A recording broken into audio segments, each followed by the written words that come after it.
Welcome, guys. Welcome to another episode of Know the Bikers. Today, we've got special guests. There's one here who's Spider-Man because he's a friendly neighborhood biker. The other one is his young partner. I call them the yin and yang, black and white ninja. We've got Chella, my guy. What's up, buddy? AKA the Black Ninja. And we've got Mr. Toby, the last Zeus. You already know. Thank you. Welcome, guys. Welcome to another episode of Know the Bikers. Thanks, brother. So this episode, basically, it was launched for people to get to know bikers in the community because they just see you guys riding with your helmets. They don't know who's behind the helmets. So we want people to realize that they're people, they're doctors, they're what, they're, you know how it is. Scammers. But this one can't be a doctor. Neither can this one. The only thing he will be saving is entertainment, not life. Welcome, guys. Thank you for honoring this calling. Is it a calling or it's a gesture? An invitation. It's an invitation. Yeah. Thank you so much. Yeah. No, the pleasure is ours. So we've got the Black Ninja. Yes, Welcome, sir. bro. Yes, sir. You already know. I just want to hear from you guys. I'll start with you. Just tell us a bit about your biking journey, where you started, and what you're currently riding. Biking journey. Yeah. Biking journey started with small CC bikes. That was 2016. Even attended the Ubuntu in 2016. Awesome. Yeah, Awesome. got myself a badge. I'll send it to you when I settle down nicely. What bike were you on? I was on a small CC bike. What bike were you on? It was a Honda CRF something. Yeah. Like a 125, 200? 125. The 125. So you did start on a small bike. Very small bike. Yeah. I didn't start on the R6. Okay. Yeah. Then from there, I stayed on small bikes. Then later on in 2023, when I could afford to get a super bike, because these are not things you just wake up and buy. Yeah, obviously. You need a proper Planning, you need a lot of planning, and what I didn't want was to get a loan for a bike. So Of course. I said, Financial. So up until I was doing small bikes from 2016. Okay. Small bikes, just changing Gatomas, the big boys. Yeah, just the small ones. Then later on 2020, I was like, okay, my pockets are now ready. That's awesome. Let me It is time. It's my time. It's my time. And What about you, Toby? Well, I started riding about, I think, 10 years ago. 10 years ago. Yeah. On my end, it was a different journey. I think there's one guy who I came across on Facebook. He advertised a Kawasaki 636. That was my first bike. Is it? Yeah, and I jumped on that bike before jumping on any bike. I didn't even know where the throttle was or where the clutch was or anything. I simply just bought a bike and I started riding. So how did you? He taught you how to ride it, or No. I I went on YouTube and Googled it. And, yeah. like So a proper Zeus. yes, I mean a god amongst humans. No, Yeah. that's awesome. So how do you feel starting from a big bike as compared to like the journey where he started from? Is there really any difference? Did you have to work harder because you were starting on a bigger bike, or was Well, it the same? my thinking is, you see, people learn differently. You get it. For him, that was his best way of learning, and this was my best way of learning. In my thinking, it was more of, you know what, I want to ride super bikes. Why should I start on a smaller bike? Ching ching. No, the ching was not even there yet. But it was one of those good deals that you just come across and you're like, you know what, I'll just jump on it. Yeah. Regardless of whether I'm ready or not, I'll just jump on it. Yeah. talking about can finish it. Yeah. No. I was actually Talking about learning. He learned via YouTube. For me, I learned from my uncle. Okay. So I visited my uncle in Kalulushi. Then this uncle of mine parks his small bike. I hope I can share those videos when I was learning. the coordination because I'm very good at keeping videos. Toby knows. Yeah. I kid so you we not, want- that already sounds like a deadly story. The moment you say the bike was parked there, I know it's a deadly story. Because back there, I looked at it. I was like, you know what? I think I would love to learn how to ride. And he's like, oh, okay, you want to learn how to ride? Come. Jumped on the bike.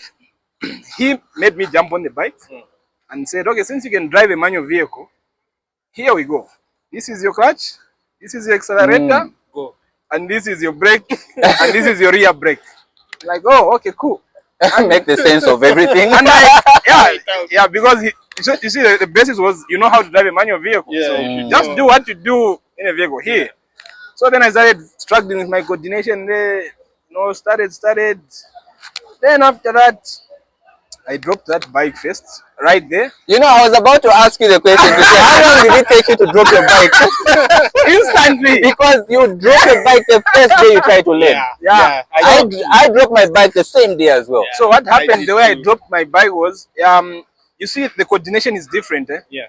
So I was trying to process where is the clutch, where is the brake, and now then in my thinking, then the bike came to a stop, and I had not finished thinking. I had not finished thinking. Then then I was looking for my clutch. And you know, the worst part is that when a bike comes to a standstill, you need to have that knowledge of, anticipating that. And dropping your legs, Yes. which I didn't. Yeah. I couldn't drop my legs because I was still thinking. You forgot you're on 2 wheels. Yeah, I thought I was still on four. So that's how I dropped. He picked me up, started again. I got it a bit, and he's like, "Okay, now go and kill yourself." Those are the words he used. Shout out to Uncle Ben. This story started funny. You know what I was thinking I was gonna say? I saw the bike, jumped on it, and I went and started. He put you on the bike. That's a good No, he put me on it. He put me on it. Yeah. No, I mean, there was a bit of discipline here. And Yeah, that yeah. is one of the key elements when it comes to biking, Discipline. Respect the machine, respect yourself. And it starts from knowing who the owner of the machine is. I mean, you have to get permission first before you get on that. Yeah. Not discipline. Then this is not no, for you. You can't bike without discipline. Back then, You when can't. we were not boys, we'd steal a car, you go to Mm. look at, Hey. come back. But I think with the bike, you No, just look at it. that's a different story. Respect the Yeah. bike. Respect the bike. So any crazy falls after that, like what would you call like your major fall that taught you these things are dangerous? My major fall. My major fall was actually so I learned how to ride on the copper belt because I used to stay on the copper belt. Yeah. So now my major fall was actually in Lusaka. This is the interesting part.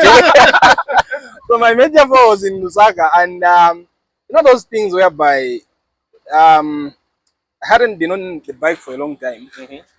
So the bike was serviced, and I was so happy. I was like, okay, let me take this for a test Which run. bike is this? It was a 400cc. Okay. It was a 400cc. Yeah, it was a 400cc. So I was like, okay, let me jump on this bike. It had some funny name. They are not known brands. Yeah, like this tiny. Yeah, and they don't want to advertise anyway. They're not paying us. Yeah, so jumped on that bike, serviced, power restored, hit the road in the night. And there's always that excitement that I comes couldn't with wait the bike for the attack. morning. Yeah. I couldn't wait for the morning, so I said, we're going on this ride. Hit the road, and you know how us bikers are. During the day, they know you. Yes. So it's like they are waiting for you to fall. You know a lot of people. Yes, you know a lot of people, and they are waiting for you to fall. And well, this day came. I was there with my exhaust, and I left my phone home with the mechanic. Then you know how the bike echoes. So according to the mechanic, he had the bike coming. Then suddenly, And that's a usual fall. Deceleration. he just had it gut and he knew. But for me, it was that situation whereby I was turning from a third road into a gravel, of which the transition from the tarmac to the gravel wasn't that good. So it was steep like that. So the front wheel went in, then the rear tire didn't coordinate with the front wheel. Yeah. And that's how I went down. I just hit the guys by the car wash. Hey, Timuziva!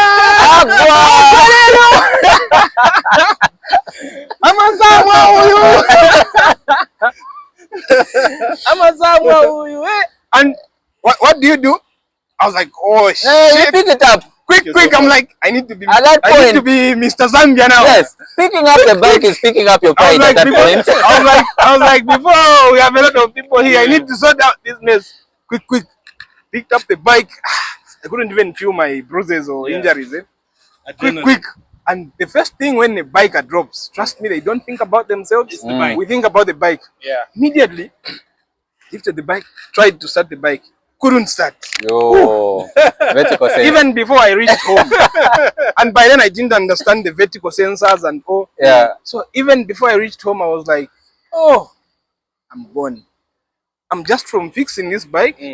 Now it can't start. Even when I was pushing the bike, I was dead worried. I couldn't even feel my bruises. When I reached home, then the mechanic says, no, don't worry, to start. It's just the sensor, which I realized that you fell off it. So let it settle, then it will start. Then now I felt my bruises. And I mean, you know, whenever you drop your bike, the first thing that you see any cracks and you hear any cracks, the first thing you're thinking is, I hope that's my bone and not my bike. You'd rather break a bone than you mess up your bike. Yeah. This is me coming to your Tell me about your crash. Mine was simple. I think it was very recent. I think about a year ago. Yeah. We were supposed to go for a ride with Chella. Yeah. And I gave my gardener the bike to wash. So he washes the bike and, you know, he's trying to impress me. He's a good guy. He puts polish on the time. And, you know, I'm not too far from home. I am riding, making sure the bike is loud, it's clean, I'm excited, we're going to meet up with the boys. I was giving it. What with the boys? With the boy? Me? The next thing I realize, I'm trying to breathe at the brakes, the bike is shirelekali. And I'm thinking, you know what, this is it. But in that moment, I am actually faced with panic. So what happens? Whiskey throat. The bike wheelies up in front. This bike. This same bike. Oh my goodness. I'll share some of the photos after the damage. Whiskey the bike, and then now I'm thinking, you know, this bike is going to hit into Mazda CX-5. Yeah. And I'm thinking, you know what, let me just drop the bike. That's how come I dropped the bike, let it slide, it went and slid under the CX-5. My jean was ripped. And I mean, gear is very, very necessary. Yeah. You never know when you drop. Went into the CX-5, stood up, the bike was damaged, very extensively damaged actually. First thing, I called him and he's the one that picked me up. After he picked me up, same day we went riding, Yeah. I think that's the time that I went and got that bike, yeah. I got his bike and then... You went back riding? Yes. Riding, same day. I gave him my bike. He gave me the bike and then he I got the a bigger bike. Serious? Yeah. Look, the thing that I knew was if I didn't ride that same day, I was going to be filled with that trauma and I wasn't going to ride anything. Yeah. So. But how was it getting on the bike again? At that point, you know, the adrenaline is still rushing. Yeah. So you can't feel the bruises, you don't know what's hurting and whatnot. Quick wash. But then, as I'm washing my bike, I hear the phone ringing. I'm like, is that my phone? I'm like, probably not. Continue washing. It rings again. I'm like, okay, now that's my phone. I get the phone. Toby going. I'm like, How? He has not. I haven't had the bike. This boy is not here. Then he's like, I pick up and he's like, I'm like, hello. Like, hello, boy. Nimpona. So you see, in Bemba, when you say Nimponena, it means I've arrived. Oh yes, Lingo. Nimponena. Like Nimponena. Like Naponena. Nimponena. So this guy says, boy, Nimpona. Then my mind refuses to accept that he's saying Nimpona. I'm like, now Ponena. Like, boy, Nimpona. I'm like, what Ponena pa Mount Nero? Now I remember that conversation. So we had the whole back and forth, like for 40 seconds. Boy, Nimpona accident. The crash couldn't come out. I'm like, oh, Boy. I'm sure you weren't expecting me to say I've actually Yes. crashed, eh? So I'm like, Insana Irax. Insana Montoga. Then he's like, no, it's having a bike. Fast, so at Ufik. And I'm like, this boy is from falling. I start riding. Wait, Like, so was it able to move? No, it wasn't. So where was he coming with the bike? My His bike.